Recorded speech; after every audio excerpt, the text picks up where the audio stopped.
Na noite deste domingo, aconteceu na cidade do Rio de Janeiro um incêndio que destruiu quase todo o Museu Nacional. A historiadora Valéria Torres fala sobre este assunto e enfatiza que haverá um resgate histórico em nosso município. Um incêndio de grandes proporções destruiu no domingo o Museu Nacional no Rio de Janeiro. Especializado em história natural e o mais antigo centro de ciência do país, o museu, fundado por D. João VI, completou em junho 200 anos em meio a uma situação de abandono. O fogo teria começado depois do fechamento ao público. E qual será a consequência disso para o futuro? Explica a historiadora Valéria Torres. Primeiro, é uma tragédia terrível, né? Não preciso nem dizer, mas é bom reafirmar que foi perdida uma parte significativa da história do Brasil, da história da humanidade. Eram mais de 20 milhões de itens que existiam dentro do Museu Nacional.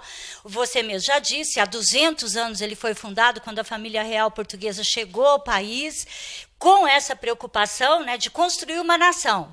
Então, a minha questão para todos aqui que estão ouvindo e nos vendo é a seguinte: até onde nós vamos com essa história? Né? Até onde nós vamos deixar se perder o patrimônio cultural, histórico e artístico brasileiro? Até que ponto vai o rumo dessa negligência toda? Só para as pessoas terem uma ideia, o Museu Nacional não é qualquer museu, é o museu mais importante do país, ligado à Universidade Federal do Rio de Janeiro. Ele se desmembrava em vários lugares, com pesquisas significativas sobre a nossa história, sobre a nossa memória. O patrimônio não era só o patrimônio histórico, era o patrimônio arqueológico. Bom, você mesmo disse, a primeira instituição científica do Brasil. Eu fiquei pensando aqui, procurei a rádio e a Clube, fui eu quem procurei, porque eu queria falar, porque não dá para fazer silêncio nesse momento. É o seguinte: eu sou uma pessoa que estuda a história de Pinhal, estudo a história do Brasil, sou formada em história, eu fiz história na Unicamp, meu mestrado é sobre história política do Brasil, no Império, né? E eu acabei de terminar meu doutoramento na PUC de São Paulo sobre a história de Pinhal. Eu trato sobre a história da religiosidade em Pinhal. Resumindo, eu acho que Pinhal deveria sair à frente numa grande campanha para dizer os seguintes para os municípios desse país: vamos nós agora preservar a nossa própria memória para poder subsidiar esse museu de uma outra forma.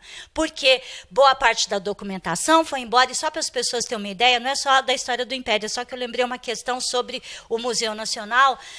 A Assembleia Constituinte Republicana foi lá. A primeira Assembleia Constituinte da República foi lá. Né? Ele foi a residência da família real e tal, mas também depois na República a Assembleia Constituinte foi lá. Então a minha grande questão é a seguinte: é um apelo e uma busca de solução. Por que que os municípios brasileiros agora não procuram organizar os seus acervos, recuperar suas memórias, tanto memória documental, quanto memória artística, quanto memória imaterial, para, numa campanha, numa grande campanha de arregaçar as mangas e voltar e contribuir com o subsídio da história que estava dentro do Museu Nacional. Espírito Santo do Pinhal, em especial, que tem uma história documental que poucos conhecem. Eu já escrevi um artigo sobre isso quando eu tive a oportunidade, uma grande oportunidade que a Câmara Municipal me deu, que foi de fazer um modelo de organização do seu acervo, é descobrir que o acervo documental que existe na Câmara, o acervo documental que ainda existe no Museu Dr. Abelardo Vergueiro César, e o acervo documental que tem com famílias, né, em várias instâncias dentro de Pinhal, é de uma riqueza impressionante. Só o acervo da Câmara ajudaria a recuperar e reescrever a história da Primeira República no Brasil, para começar, né? Para começar, tendo em vista que a história de Pinhal substancial começa com a história republicana. Não que não existam documentos importantes da época do Império. Então, essa é a questão. Vamos arregaçar as mangas, vamos ser civilizados, né? Buscar a civilização, retomar um processo educacional, científico, de conhecimento, de pesquisa, e trazer de volta o que é importante para qualquer nação, né? Qualquer nação que queira se firmar como uma grande nação, ela precisa de memória, e ela precisa de história, e ela precisa dessa contribuição de quem está disposto a recuperar, a salvaguardar e a preservar esta memória.